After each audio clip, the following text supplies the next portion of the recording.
Thank you for joining us for this value-packed TenantCloud podcast. My name is Chris Flugie, and I will be your host in today's podcast. Today, we're going to be discussing first impressions with tenants and the importance of them, and how your first impressions with your tenants affects your relationship with your tenants in the long term, all the way down to even whether or not your tenant is going to renew with you at the end of their current lease. So without further ado, we're going to jump right in and explore this topic. The first impression is a really powerful thing. It can make or break any business, and tenant retention is a major part of the game when you own a rental property. One of the easiest ways to keep your tenants happy and develop a long-term relationship with your tenants is simply by making a good first impression. In this podcast, let's discuss these first 5 ways, and this is not all of the ways that you can make a positive first impression. These are just 5 ways that we have come up with on how you can get started in that process. And you're definitely welcome to expand on them, change them, tweak them, but hopefully they give you a good foundation for how to make a positive first impression. And so we're going to jump right in here. The number one way to make sure that you create a positive first impression with your tenants is to make sure that your property is absolutely 100% clean, pristine, ready for them to move in, appliances installed, everything should be good, no missing blinds, the locks were changed, all of that good stuff. Everything like that should be done. The move-in process has to be seamless in order to have a good first impression to start off on the right foot. Because if the tenant arrives and the key doesn't work in the door, and it could even be that you changed the lock, but maybe the pins dropped inside the lock after you had changed it and you didn't go back to check it shortly before the person was supposed to move in. Or if they walk in and the rental is not clean, the cleaner didn't do a good job even though you sent them over there and you didn't follow up and inspect it. Maybe the utilities are off because the prior tenant had cut off utilities and you hadn't put it back in your name. And now the new tenant moves in and they forgot to do it. Or maybe they did call and do it, but the electricity company couldn't turn it on for 24 or 48 hours. So they get there and nothing works. And they move in at 9 o'clock at night and it's dark and they can't see. There's so many different things that come into play in terms of a positive move-in experience. And you play the biggest part in that role because you have complete control over whether or not that starts out right. And so one of the best ways to do this is to always schedule a last-minute inspection right before the tenant is supposed to move in. You should always have a spare key for the rental. So you should be able to access the rental unit even if you've sent them the key or they've picked it up at a previous date or they're showing up at your office to pick the keys up. You should always have inspected that rental unit just before they move in to make sure that nothing has happened since the last time somebody was in it until the time that they are moving in. It could be a water pipe broke and leaked. It could be the HVAC unit is dripping inside the apartment. It could be the AC is not working. It could be anything. And so the only way you're going to know that is if you do that last minute inspection. So I cannot stress the importance of making sure that the move-in experience with a brand new tenant goes perfectly. And you have the biggest role to play in that process. Number 2, I'm sure you've heard this 100 times, but you want to provide a welcome package for your tenants. And nothing is more welcoming to a new place than a welcome home package. And that's why it's nice when you move into a new neighborhood and your neighbors come by and drop off things welcoming you to the community. And it creates a very pleasant, warm, and welcome experience no matter where you're going. And so it depends on your property too. A lot of people are confused as, well, what should I give my tenants when they move in? And so it just depends on the property, and it depends on where you're located and how much the tenant is paying for the rental, because there's usually a different level of expectation even when it comes to those things. There's usually a baseline expectation. And so if it's a standard property, then it might be something like your home necessities, such as dish soap and maybe a bar of soap for the bathroom sink, and maybe it's a plunger, and maybe it's toilet paper, and maybe it's just flowers on the table and a welcome card, or some candy and snacks, or some bottles of water in the fridge that you put there for them. It could be any of those things. And so you can get creative, and you don't have to stick with the standard items. You can get creative and you can personalize it, or you can customize it according to your brand of your property management company and the way that you want to present yourself to new tenants. If you're in a higher end luxury property, then you might want to go with something a little bit more sophisticated and expensive. Maybe a bottle of wine, or maybe a gift card for a massage at a local massage parlor or something of that nature. And so there's different ways that you can welcome your tenants to the rental property with a welcome gift. And so I encourage you to really get creative with that, and really do take into consideration the brand and the branding message and the content of your brand for your property management company, for your tenants, and the way that you want them to see you.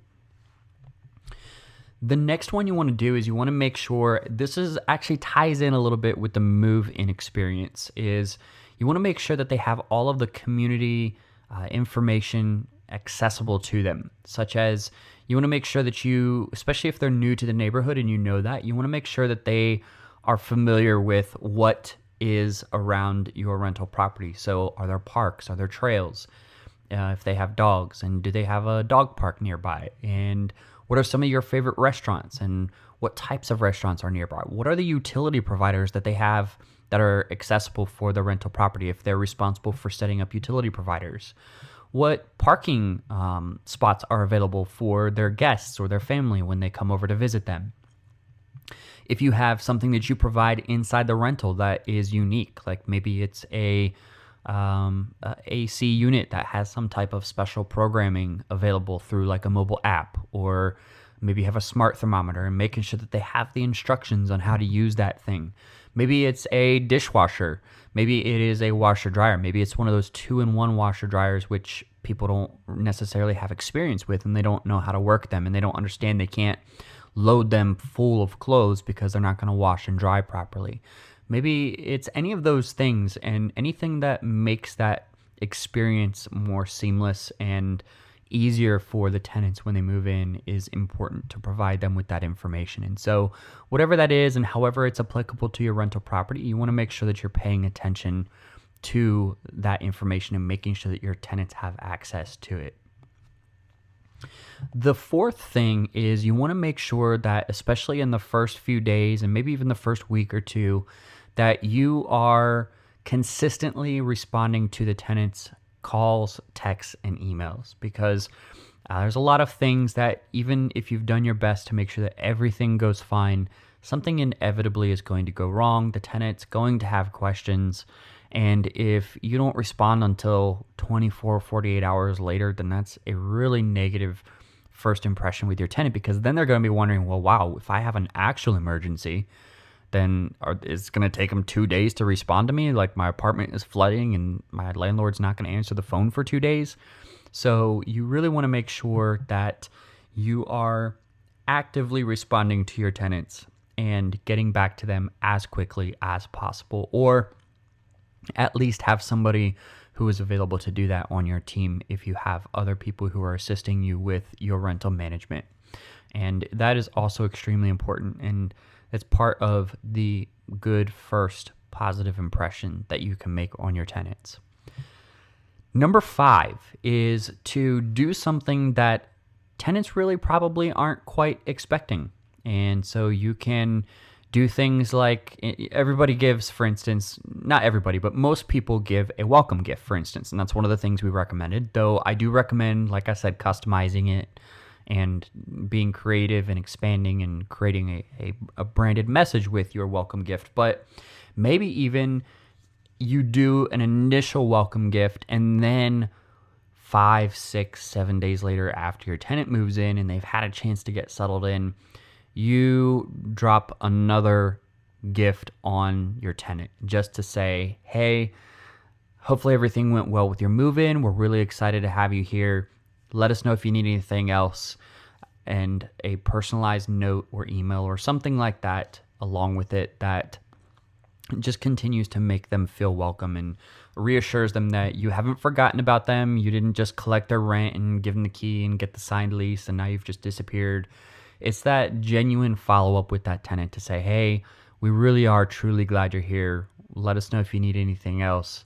We're here for you, and let us know if you have any questions and yada, yada, yada. And that just goes a long way towards improving that first impression with your tenants and just letting them know that, hey, we're active landlords, we pay attention to our tenants, and we're here to be the best property manager or landlord that we can possibly be.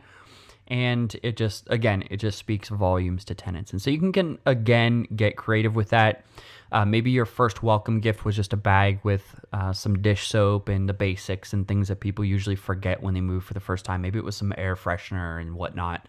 Or maybe it was a bouquet of flowers on the table for them or something. And then your follow-up gift is something like a gift card to a local restaurant nearby. And maybe if it's a luxury rental, maybe it's something even nicer. Maybe it's a TV for a flat screen TV for the living room.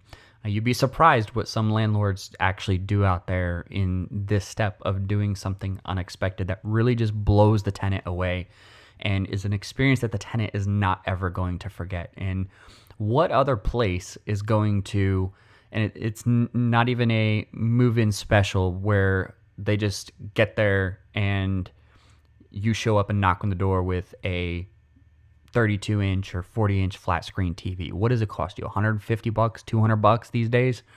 And it just has a huge impact on the tenant. And there are actually a lot of landlords who are very successful who use these tactics to really develop that early and strong relationship. And what it does is it gives you a lot of grace in the future when mistakes and things do happen and when things do, negative things do take place. And inevitably, something always goes wrong over the course of a lease or two leases for a tenant. And that early relationship that you established with the tenant is really going to go a long way to giving grace in those situations, as long as you don't just completely drop the ball. But if there's things that are out of your control and maybe you have to order a part, maybe the AC breaks in the middle of the summer and you have to order a part and it's going to take 2 days to get it in. And that is going to, that relationship that you've established with that tenant is going to give you credibility and trust to where the tenant is going to say, yeah, I totally understand. 2 days, it's not your fault. You're doing everything you can. We know this because you've been a great landlord from day one. As opposed to if they had moved in, the apartment wasn't ready or the rental house wasn't ready. It was dirty. There were blinds missing.